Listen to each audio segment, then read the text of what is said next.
बात करते हैं दोस्तों इंडियन सोशलिज्म की, भारतीय समाजवाद की। इंडियन पॉलिटी में दोस्तों हम जब बात करें कि जगह जगह आपको समाजवाद शब्द को देखने को मिलेगा। आप चाहे डीपीएसपी की बात करें, फंडामेंटल राइट्स में तो दोस्तों ज़्यादा चर्चा नहीं है, लेकिन हम देखें कुछ तत्व ऐसे होंगे, कुछ बातें ऐसी होंगी जो कहीं ना कहीं आपका समाजवाद की बात करेंगे। लेकिन हम डीपीएसपी को देखें, जगह जगह बेटा बातें चर्चा आएंगी। तो बात करें कि इंडियन सोशलिज्म है क्या दोस्तों, what is the Indian socialism. अगर मैं इंडियन सोशलिज्म को दोस्तों डिफाइन करूं तो हम ये कहेंगे कि इंडियन सोशलिज्म जो है वो लोकतांत्रिक समाजवाद को दोस्तों क्या करता है, स्वीकार करता है। यानी कि आपका डेमोक्रेटिक सोशलिज्म को। दोस्तों यही जो डेमोक्रेटिक सोशलिज्म है इसको हम लोग विकासात्मक समाजवाद, इसी को दोस्तों हम लोग बोल सकते हैं आपका फैबियन समाजवाद। बेटा इसी के सब नाम दिए जाते हैं, यानी कि आपका एक डेमोक्रेटिक सोशलिज्म, फैबियन समाजवाद और आपका विकासात्मक समाजवाद के नजदीक है, कुछ इसी मिलता जुलता है। दोस्तों जो डेमोक्रेटिक सोशलिज्म है ये कहता है कि हम पूंजीवाद को भी स्वीकार करेंगे और आवश्यकता के अनुरूप राष्ट्रीयकरण यानी कि नेशनलाइजेशन की बात भी करेंगे। यानी कि जरूरत होगी तो हम क्या करेंगे, नेशनलाइजेशन भी करेंगे, यानी कि राष्ट्रीयकरण भी करेंगे अकॉर्डिंग टू रिक्वायरमेंट। हम पूरी संपत्ति का, बेटे से हम बात करें कि जैसे चीन का हम बात करें या हम बात करें यूएसएसआर की बात करें या हम लोग बोले जो मार्क्सवादी तरीका है, मार्क्सवादी क्या बोलते हैं कि हम सारी संपत्ति को क्या करेंगे, राष्ट्रीयकरण करेंगे, राष्ट्र की घोषित करेंगे। लेकिन हम क्या करें, अकॉर्डिंग टू रिक्वायरमेंट। अगर जरूरत होगी तो करेंगे, नहीं तो नहीं करेंगे। That is the according to requirement, nationalization according to requirement. साथ ही दोस्तों हम क्या करेंगे, पूंजीवाद को भी स्वीकार करेंगे, क्योंकि कैपिटलिज्म को भी दोस्तों स्वीकार करेंगे। हमारे यहाँ पर दोस्तों क्या है कि हम पूंजीवाद से विरोध नहीं करते, हम पूंजीपतियों से विरोध नहीं करते हैं। गांधी जी कहा करते थे कि पूंजी यानी कि पैसा कमाना भी एक योग्यता है, और अगर पैसा नहीं आएगा तो आप वेलफेयर कैसे करेंगे, आप वेलफेयर की जो योजनाएं हैं वो कैसे चलाएंगे। भाई आपको फ्री का हॉस्पिटल चलाना है, फ्री का आपको मतलब सुविधाएं देनी है गरीबों को, तो वो सब किससे होगा, कैपिटल से होगा।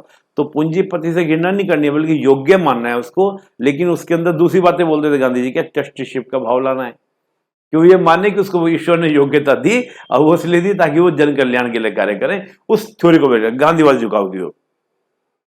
एक्चुअली बेटा क्या है, हम भारतीय समाजवाद की जब बात कर रहे हैं तो बेटा ये क्या आपका लोकतांत्रिक समाजवाद है, यानी कि डेमोक्रेटिक सोशलिज्म है, जो भी मैंने आपको बोला, जिसका झुकाव गांधीवाद की ओर है। बेटा सुप्रीम कोर्ट ने इस बात को कहा है कि लोकतांत्रिक समाजवाद का उद्देश्य अर्थात भारतीय समाजवाद का उद्देश्य क्या है, गरीबी, अज्ञानता, बीमारी और अवसर की असमानता को समाप्त करना है। यानी कि गरीबी समाप्त करे, असमानता समाप्त करे, अज्ञानता समाप्त करे, बीमारी, जो अवसर की असमानता है यानी कि जो इक्वल अपॉर्चुनिटी नहीं मिल रही है वो क्या करें, समाप्त करें। That is the main objective of the democratic socialism. ये आपका क्या है, भारतीय समाजवाद का, लोकतांत्रिक समाजवाद का उद्देश्य है। कांग्रेस पार्टी दोस्तों क्या है, दोस्तों कांग्रेस पार्टी ने इस प्रस्ताव को रखा था कि हम भारतीय समाजवाद को, इस मॉडल को लेकर चलेंगे, और वो दोस्तों 1955 में अवार्डी सम्मेलन में। जब हम दोस्तों बात करते हैं विकासात्मक समाजवाद, जब हम बात करते हैं लोकतांत्रिक समाजवाद, जब हम बात करते हैं फैबियन समाजवाद, तो है क्या एक्चुअली दोस्तों, ये समाजवाद ये कहता है कि आपका जो समानता लाने का तरीका है, यानी कि जो आपको इक्वलिटी लानी है, तो इक्वलिटी लाने के लिए जरूरी नहीं कि आप क्या करें, क्रांति करें, रिवोल्यूशन करें, आप एकदम झंडा उठा लें और क्रांति करें, खून की क्रांति से मार्क्स बोलते थे। ये कहता है संवैधानिक साधन से भी समानता आ सकती है, जरूरत नहीं क्रांति करने की, कि जैसे माओ से तुम बोलते थे कि equality is coming on the बंदूक के नाल पर आती है, ऑन द गैरल पॉइंट। ये तो नहीं जरूरत है बोलने की, संवैधानिक साधन में शांतिपूर्ण तरीके से दोस्तों इक्वालिटी आ सकती है, समाज में समानता आ सकती है। लोकतांत्रिक तरीकों में दोस्तों विश्वास करता है कि डेमोक्रेटिक प्रोसीजर से भी इक्वालिटी आ सकती है, जरूरी नहीं कि वायलेंस हो, जरूरी नहीं कि क्रांति हो। दोस्तों मिश्रित अर्थव्यवस्था, मिक्स इकोनॉमी, यानी कि पूंजीवाद और समाजवाद दोनों को दोस्तों मिलाने की बात करता है ये। बेटा पूंजीवाद को स्वीकार किया, जरूरत के मुताबिक बेटा क्या किया, राष्ट्रीयकरण भी किया, यानी कि आप पूंजीवाद को भी आप स्वीकार कर रहे हैं, जरूरत के मुताबिक बेटा आप राष्ट्रीयकरण भी कर रहे हैं। साथ ही बेटा क्या है, ये प्रगतिशील करारोपण। बेटा प्रगतिशील करारोपण का अर्थ ये है प्रोग्रेसिव टैक्सेशन। ये क्या होता है बेटा आपका प्रोग्रेसिव टैक्सेशन, बेटा प्रोग्रेसिव टैक्सेशन का अर्थ ये है कि आप लगातार क्या करें, टैक्स को बेटा एक साथ ना लगाएं, बल्कि आप स्लैब में लगाएं 10%, 20%, 30%, 40%। उसके माध्यम से ज्यादा कम उससे ज्यादा ले लो, ज्यादा लेके सिंपल वेलफेयर प्लानिंग करनी है, तो उसके माध्यम से भी आप क्या ला सकते हैं, इक्वालिटी ला सकते हैं। शांतिपूर्ण तरीके से समाजवाद।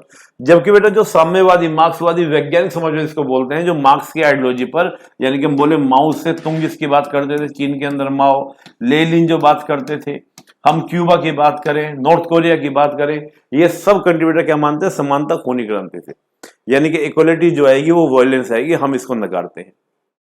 बेटा एक और हल्का सा मैं बता दूं आपका, एक मार्क्स, बेटा जब मार्क्स की आइडियोलॉजी माओ से तुंग ने किया, लेकिन माओ से तुंग की मृत्यु के बाद चीन में एक नया मॉडल लाया गया, बाजारवादी समाजवाद, यानी कि जो आपका मार्केट सोशलिज्म चीन में प्रचलित है बेटा आज की तारीख में। बेटा इन्होंने क्या किया कि चीन के बाजारवाद के साथ बेटा क्या समाजवाद को जोड़ा।